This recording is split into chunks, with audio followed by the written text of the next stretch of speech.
दर्शकों को दिखा रहे हैं, दुनिया का सबसे ऊंचा दुर्गा मंदिर है। तो सबसे ऊंचा दुर्गा मंदिर है? हाँ, अच्छा। दुनिया का सबसे ऊंचा दुर्गा मंदिर 221 फीट का। हाँ, 11 महल। अच्छा, वो देखने का चीज़ है। कोई संतान प्राप्ति के लिए भाव से आता है, माता रानी उसको जो है, संतान का मतलब पुत्र नहीं हुआ, पुत्री भी संतान में आती है। ठीक, कोई नौकरी के लिए आया तो अब जैसे 95% उसको आ गया कि नौकरी का सारा सिस्टम, 5% छूट गया, तो माता जी के आशीर्वाद से 5% भी आ जाता है पॉजिटिव, जुड़ जाता है मन में। आपकी पीड़ा ये है कि बहुत सारे लोग अभी ऐसे हैं यहाँ पे इस क्षेत्र में जी, कि जो बाहर से हिंदू दिखाई देते हैं जी, सनातनी दिखाई देते हैं, जी, तिलक लगाते हैं, जी, ये गेरुआ वस्त्र धारण कर लेते हैं, जी, और भीतर से बदल चुके हैं 100% कालनेमी की तरह। अच्छा, और वही सबसे ज़्यादा करते हैं, वही चिल्लाते हैं, वही माहौल बनाते हैं और बिगाड़ते भी हैं।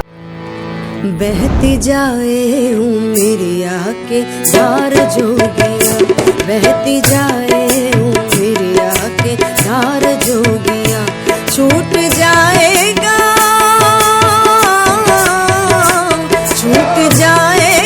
एक दिन संसार जोगिया, बहती जाए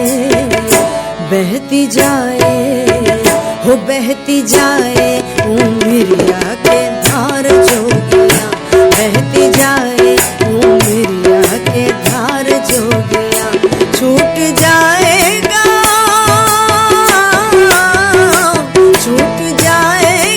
एक दिन संसार जोगिया, बहती जाए हो बहती जाए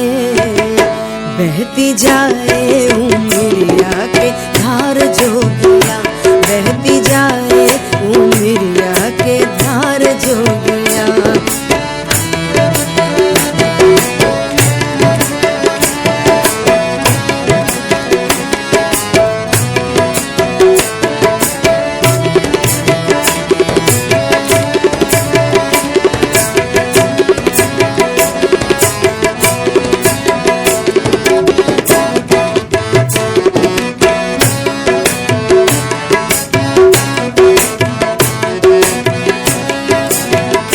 प्रेम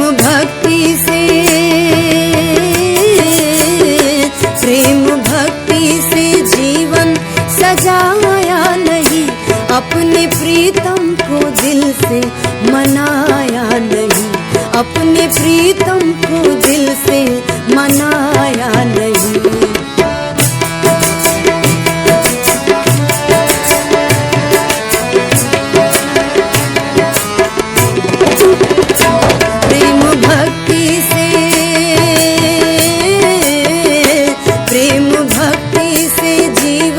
सजाया नहीं, अपने प्रीतम को दिल से मनाया नहीं, अपने प्रीतम को दिल से मनाया नहीं। पिया रिझे नहीं, पिया रिझे नहीं बिन सिंगार जोगिया, बहती जाए हो बहती जाए उमरिया के धार जोगिया, बहती जाए उमरिया के धार जोगिया। तू ही माँ में भवानी हो,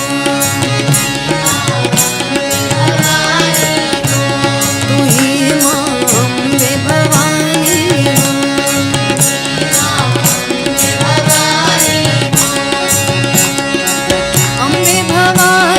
हो, अम्बे भवानी हो, जगत जननी कल्याणी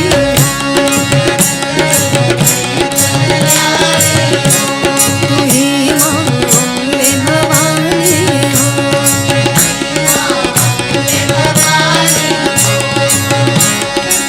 अम्बे भवानी हो। जय सिया राम। इस वक्त हम दिनकर जी की जो कर्म भूमि है, ये बिहार का बेगूसराय का ये बीहट है, और यहाँ बड़ी दुर्गा जी का ये मंदिर है, और काफ़ी भव्य मंदिर है, और यहाँ की महिमा बताने के लिए पूज्य पंडित जी हमारे सामने उपस्थित हैं। और जिन्हें लोग फलहारी बाबा के नाम से भी जानते हैं। स्वागत है आपका। जी जय सिया राम। जय माता दी, जय सिया राम। तो ये तो बड़ी पुण्य धरा है, चूँकि दिनकर जी का संबंध यहाँ से रहा है। जी, ये जन्मभूमि है ना, जन्मभूमि है Yes। दिनकर जी का। जी। हम चाहते हैं कि यहाँ की महिमा बताएं, जो कि काफ़ी चर्चा यहाँ के बारे में सुनने को मिलती है। देखिए माँ का बखान करने का सामर्थ्य हम में नहीं है। हम जैसे साधारण इंसान माँ का बखान नहीं कर सकते, फिर भी वो हम बता सकते हैं जो यहाँ पर हम लोग देखा है आपने। हाँ, हमने देखा है, हमने सुना है। माँ का महिमा तो सबसे बड़ा है। ये जो आपको दिख रहा है दिव्य राम मंदिर, जो आपको दिखाई पड़ रहा है कि कैमरा के माध्यम से जो आप दर्शकों को दिखा रहे हैं, दुनिया का सबसे ऊंचा दुर्गा मंदिर। जो सबसे ऊंचा दुर्गा मंदिर है। हाँ, अच्छा। दुनिया का सबसे ऊंचा दुर्गा मंदिर 221 फीट का। हाँ, 11 महल। अच्छा। वो देखने का चीज़ है। तो महिमा तो यहीं से शुरुआत है।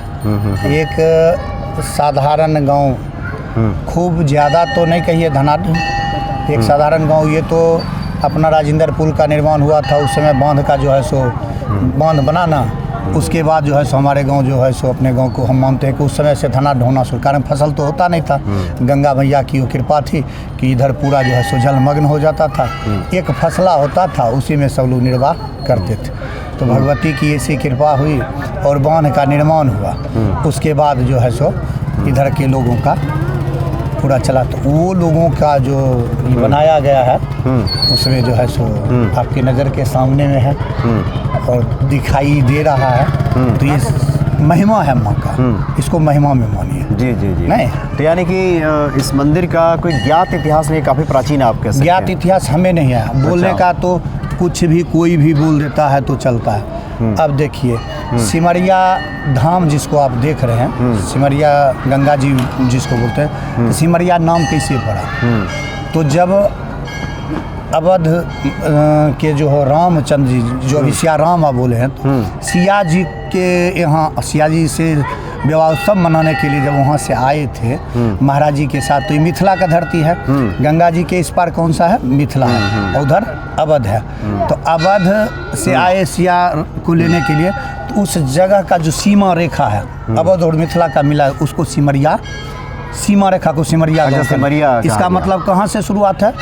तो आपको जो है सो सतयुग के समय, अच्छा, सतयुग में राम का जो है सो अवतार हुआ था ना, तो सतयुग के समय से ये अस्तित्व में है। तो क्या क्या इतिहास हम बताएं? तो हाँ, ये जानते हैं कि मुगल कालीन माता जी के मंदिर का निर्माण जो है सो बगल के ग्रामीण जो है हमारे पड़ोसी ग्राम मल्हीपुर में पूजा पाठ करते, तो माता गंगा जी के आगमन के कारण आश्विन मंथ में पूजा में परेशानी हो जाती थी। तो वो लोग आपसी संवाद करके बीहट के लोगों ने आपस में सहमति बनाई और यहाँ का सबसे ऊंचा डीह जो बोलते हैं, अच्छा, डीह पर स्थापित करके मंदिर का जो है पहले का जो व्यवस्था था, जैसे खर में, मिट्टी में, नहीं खपड़ेल में, तो वो सब तो उसी में अपना पूजा पाठ करके माता। तो ये बीहट तो बहुत बड़ा है, तो बीहट का ये कोई खास टोला, कोई जगह है, क्या है ये?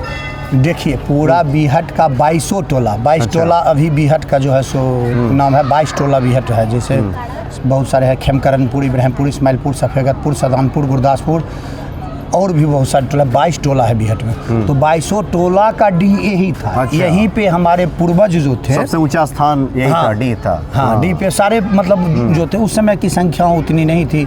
मान के चलिए 200-500 लोग होंगे, तो अभी भी तो उतना लोग यहाँ पर मौजूद है। 1000-2000 तो अभी भी हैं, उस समय भी उतने होंगे। वही 22 टोला का निर्माण हुआ। यहाँ से जो उठ के गए, अपना टोला का निर्माण होते गया। क्योंकि सिमरिया घाट के बारे में ये भी चर्चा आती है कि माता सीता ने जो छठ व्रत किया था यहाँ पे, जी, ये सिमरिया घाट पे, जी, कि भगवान सूर्य को अर्घ्य यहीं पे दिया था, जो उनके मतलब कुल सूर्य कुल से ही आते हैं प्रभु। हाँ, तो ये बताइए कि हमने सुना है कि जो कोई भी आता है माता के दर्शन करने के लिए, उसकी समस्त मनोकामनाएं पूर्ण हो जाती हैं। बिल्कुल। अब कोई संतान प्राप्ति के लिए भाव से आता है, माता रानी उसको जो है, संतान का मतलब पुत्र नहीं हुआ, पुत्री भी संतान में आती है। ठीक, कोई नौकरी के लिए आया, तो अब जैसे 95% उसको आ गया कि नौकरी का सारा सिस्टम, 5% छूट गया, तो माता जी के आशीर्वाद से 5% भी आ जाता है, पॉजिटिव मन में भाव होता है। तो माता भक्तों की मनोकामनाएं पूर्ण करती है। हाँ, माँ भक्तों, जो नेगेटिव हैं वो तो भक्त की श्रेणी में आते ही नहीं। जो नास्तिक होते हैं वो भक्त की श्रेणी में, वो तो अभक्त हैं। हाँ, और यहाँ तो भक्तों की बात हो रही है। जी बिल्कुल। तो मनोकामना, अच्छा, कोई विशेष दिन होता है क्या जहाँ पे ज़्यादा माता की मान्यता और लोग आते हैं? देखिए माँ का विशेष दिन 365 दिन माता का विशेष दिन है। 365 दिन संध्या 7 बजे आरती जो है सो हम लोग करते हैं। और उसके बाद नवरात्रा का आश्विन महीने का जो नवरात्र होता है ना, उसमें माता का बृहत रूप बनता है, विहंगम रूप, जैसे माता का चार भुजाधारी भगवती का यहाँ पर बनता है मूर्ति। और उस मूर्ति का जो है सो कलश स्थापन से लेकर विसर्जन तक जो आरती का अथी होता है वो भव्य होता है, अलौकिक होता है, दिव्य होता है। अब साधारण आँखों से हम लोग देवी देवताओं को नहीं देख पाते, लेकिन लगता है जिस समय वो आरती होता है तो देवता लोग भी आदर्श रूप में उपस्थिति अपना दर्ज करवाते हैं और वो आरती देखते हैं। ये देखने का चीज़ है। अच्छा, तो कोई यहाँ पे दर्शन करना आना चाहे, जो लोग सुन रहे हैं जी, और यहाँ चाहे कि दर्शन करना हम चाहें तो कैसे यहाँ पहुँचेंगे, कहाँ पहुँचे पहले? देखिए, सबसे पहले जो पटना के तरफ से आएंगे बाय रोड आएंगे तो राजेंद्र पुल के तरफ से आएंगे, ट्रेन से आते हैं, बहुत लोग ट्रेन से आते हैं तो हाथीदह स्टेशन है। हाथीदह। अच्छा। और एशिया महादेश का सबसे बड़ा ये आठ गढ़हरा आठ जो पहले था ना, बरौनी जंक्शन और बेगूसराय जंक्शन, 3 रेलवे स्टेशन जो है, रेलवे स्टेशन हॉल्ट तो 2-4 और ज़्यादा है। बिहट हॉल्ट है, चकिया हॉल्ट है, ये गढ़हरा हॉल्ट है, सिमरिया हॉल्ट है और दिनकर स्टेशन भी है, राष्ट्रकवि दिनकर स्टेशन, ऐसा भी है एक स्टेशन। तो मेन होता है उधर से आने वाले जो होंगे जी, जो पूरब और दक्षिण की साइड से आएंगे तो उनके लिए हाथीदह स्टेशन है। हाथीदह में उतरिए, वहाँ से किसी भी ऑटो वाले को बोलिए, वहाँ से 5 किलोमीटर की दूरी है, सीधे पीठ बड़ी दुर्गा मंदिर। अब किसी से बोलिए, नहीं तो अभी तो टेक्नोलॉजी इतना हाई फाई हो गया है कि सेटेलाइट से लोग देख लेता है कि कौन कहाँ है, क्या चीज़ कहाँ पर है। मतलब बेहट पहुँच कर कोई पूछे कि बड़ी दुर्गा हाँ, एक बार आप गूगल को पूछ लीजिए ना, यहाँ पे आप पहुँच जाएंगे। हाँ। अच्छा, ये बताएं कि ये आपने कहा कि 11 तल्ला है। यस, आप गिन सकते हैं ना 11 तल्ला। तो यहाँ अन्य देवी देवता विराजमान है क्या ऊपर? देखिए, मन का अभाव है। अच्छा। अभी हम कहीं कोई देवी देवताओं को स्थापित नहीं किए हैं। अच्छा। दुर्गा जी का मंदिर है, दुर्गा जी स्थापित हैं भाव में है, मतलब भाव में है, लेकिन अब मूर्त रूप जब हो जाए और वो जाने जगदम्बा जानेंगे और वो करेंगे, सब कुछ होगा। अच्छा। और 500 वर्ष अयोध्या का जो है राम मंदिर, गुलामों के मकर जाल में फंसे हुए थे ना, किस सनातनियों ने ये हिम्मत किया, जबकि सनातनियों का सरकार था, सनातनियों का सामर्थ्य था, लेकिन आया कब? एक उचित समय आया। तो उचित समय कब आया? तो 2023 में। नहीं, आप सनातनी हैं तो आपको हमारे विरुद्ध में सनातनी कोई आके नहीं बताएगा कि आपके विरुद्ध में रहना है। कोई वैसा व्यक्ति जो विधर्मी होगा, जो हमारे धर्म को नहीं मानता है, वो कैसे कन्वर्ट हुआ हमको पता नहीं है। पैसा लिया कि भय से कन्वर्ट हुआ है हमको पता नहीं है। वो हमारे जैसा ही तिलक लगाता है, हमारे जैसा ही भगवा पहनता है, लेकिन उसे मंदिर से नफरत है। अच्छा, अंदर से कन्वर्ट हो गया है। हाँ, बाहर से हिंदू दिखता है। बाहर से हिंदू दिखता है। हम अपने आसपास के चलिए ना, ये अपना बगल में पड़ोसी राज्य है झारखंड, हम आपको दिखाएंगे सैकड़ों घर में क्रॉस का जो है निशान है, वो पेंटिंग से क्रॉस बनाया हुआ है, लेकिन उसके घर में सीरा भगवान है, पिंडा जी हैं, ये कैसे हो जाएगा? मतलब 100% आपने जो है सो पैसे में अपने आप को डाइवर्ट कर दिया है कि हम दूसरे धर्म को मान लिए, लेकिन जो आपका जो पहचान है पहले से, जो आपका होता है कुल खानदान पहला है, वो तो आप पे हावी हो जाता है। तो वही होता है, भगवा पहन के अब मन करता है कि सत्य को स्वीकार करने में कोई बुराई नहीं, और सत्य यही है कि जो सनातन के विरुद्ध में खड़ा हुआ है वो सभी कालनेमी है। हम ये नहीं कहते कि मेरा चले, आप ही का चले। क्यों नहीं आप जो है सो सनातन के समर्थक में आते हैं? जब खुद को आप कहते हैं कि हम भगवाधारी हैं, समर्थवान हैं, हम सनातन के कट्टर हैं, तो आप क्यों नहीं कहते? हमारे गांव में बहुत सारे ऐसे मंदिर हैं जो जीर्ण शीर्ण हो गया, उसमें जो है सो संध्या आरती भी नहीं होती है। तो क्यों नहीं उस पर फोकस आप करके उसको बनाना चाहते हैं? क्यों नहीं उसको डेवलप करना चाहते हैं? उस पर अभी बिहट देखिए, नगर परिषद के क्षेत्र में पोखर है, सभी गांव का, बगल में रतनपुर है, इतना सुंदर, केसावे गांव का इतना सुंदर पोखर है, मेरा गांव का पोखर आके देखिए, पोखर देख के मन दुखी हो जाता है। कौन दोषी है? दोषी तो हम हैं। आपकी पीड़ा ये है कि बहुत सारे लोग अभी ऐसे हैं यहाँ पे क्षेत्र में जी, कि जो बाहर से हिंदू दिखाई देते हैं जी, सनातनी दिखाई देते हैं जी, तिलक लगाते हैं जी, ये गेरुआ वस्त्र धारण कर लेते हैं जी, और भीतर से बदल चुके हैं 100% कालनेमी की तरह। अच्छा, और वही सबसे ज़्यादा करते हैं, वही चिल्लाते हैं, वही माहौल बनाते हैं और बिगाड़ते भी हैं। आपको मंदिर का समर्थन करना है तो मेरा समर्थन की क्या जरूरत है? आप मंदिर का समर्थन करो ना, कौन विरोध करेगा? लेकिन आपके पास बहाना है तोड़ने का, नष्ट करने का, तो ये सब तो आपके पहचान यानी को- इसको साफ शब्दों में कहें तो जो छत में हिंदू है, हाँ वो नुकसान पहुंचा रहे हैं ज़्यादा। हाँ, इसी मंदिर को नहीं पहुंचा रहे हैं, बहुत बहुत ज़्यादा। जहाँ देखिए, जहाँ तहाँ मंदिर को नुकसान पहुंचाते हैं। अरे मंदिर, ये मंदिर व्यवस्थित है, थोड़ा बहुत पहल किए हुए हैं, सीसीटीवी कैमरा लगाए हुए हैं, नहीं तो मंदिरों को लोगों ने गांजा का अड्डा बना के रखा है। क्या हमारे देवी देवता अम्ल करते हैं, नशा करते हैं? तो उन लोगों का अपना काम है। फिर भी हम लोग उन्हीं के चरण पकड़ के करते कि बाबू आप थोड़ा सनातन थे, सनातन वाला कुछ भी होगा ना तो उसी भाव से थोड़ा सा सहयोग करके अपना मंदिर समझो, करो। संध्या आरती पर प्रतिबंध लग जाएगा महाराज जी, अगर जो थोड़ा सा विरोध कर दे ना, हाँ। तो संध्या आरती जो है बंद करवाए। तो यानी कि ये एक तरह से दूसरे धर्मावलंबी इसको नहीं रोकते, बल्कि जो खुद को कहते हैं कि हम सनातनी हैं, हाँ। हिंदू हैं, हाँ वो बाहर से उनका एक तरह से वेश ऐसे हाँ वो बदल चुके हैं, जी 100%। और वही यहाँ सबसे ज़्यादा चिल्लाएंगे जोर से, नुकसान पहुँचाएंगे। हाँ, बिल्कुल जोर और से बाहर से चिल्ला- लगेगा कि वो हिंदू हैं। बाप रे बाप, उनका तो ऐसा ऐसा तर्क देते हैं, ऐसा ऐसा तर्क देते हैं कि लगता है कभी कभी हम ही गलत हैं, वही सही है। हाँ, शुरुए से बोलने का तो बोल देता है लोग, मंदिर इतना बड़ा बनाना जरूरी था, और भी सभा में बोलता है और लोग ताली बजाते हैं। कितने बड़े मंदिर की आवश्यकता? क्या आवश्यकता थी? ये कौन सा तर्क हुआ? हम ये नहीं करें कि हमने बनाया, हमने कहा है कि आप ही ने बनाया है, तो आप अपने धरोहर को बचाओ ना। हम कहाँ करें कि हमने अपने घर का जो है सो जेवर गिरवी रख के मंदिर बनाया। हम तो कह रहे हैं खुल्लम खुल्ला करें कि आपके द्वारा बनाया, आपने मेहनत किया।